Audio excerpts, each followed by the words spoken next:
Здравейте, приятели! Искам да ви направя едно малко клипче на ето този автомобил,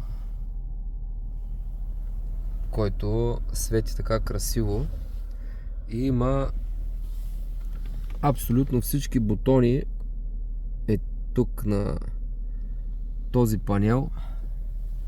Това би следвало да означава, че колата е с абсолютно всички възможни екстри. Ето тук може да гледате доста настройки на автомобила, масажи, динамични седалки, подгрявания, ломбални прешлени и други подобни настройки само за комфорт. Ето тук може да видите, също има абсолютно всички бутони, включително и печка, което означава, че зимата никога няма да ви е студено. То в никакъв случай няма да ви е студено. А от тук нататък се опитвам да намеря, понеже настройките наистина са изключително много. Както видяхте, има 360 камера.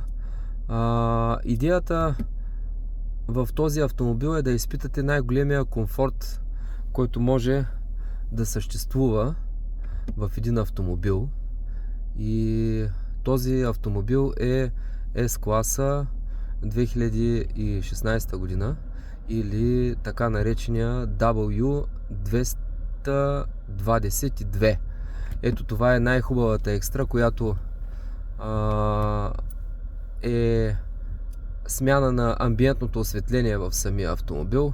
Както виждате, всеки има собствени предпочитания и може да ги изрази в автомобила си. Мен лично ми харесва ето този лилавия цвят, но дъщеря ми предпочита ето този цвят, който е по-скоро розов, и аз го пускам само когато си пътуваме заедно на дълъг път, за да ни е приятно. Това е доста добра настройка. Тук в задната част на автомобила ще бъде много трудно да видите това, което искам да ви покажа. Вероятно трябва да се обърнем към ето тези бутони, да натиснем някои от бутоните. Ето бутона за задната част. Ето тук виждате, че има едно капаче, което капаче и има място за чашки. Тези чашки съответно бутонче за охлаждане, бутонче за подгряване. Дори и свети много красиво. Тук са две запалки. Тук в потлакътника има две маси, 220 волта захранване, което може да си пуснете лаптопа, за да ви е удобно. Ето тези седалки, тук возя детенцето, това е най-сигурното място. Тази седалка може почти да легне, предната седалка се премества и в долната част се показва една степенка, която може да си качите краката, за да ви е удобно. За сега от мен е това. Това е, което исках да ви покажа. Има изключително много функции, изключително много сериозно меню и е много трудно всичко да бъде казано само с едно кратко видео. Просто трябва да гледате ревю, трябва да изберете дали това е вашия автомобил и да го купите.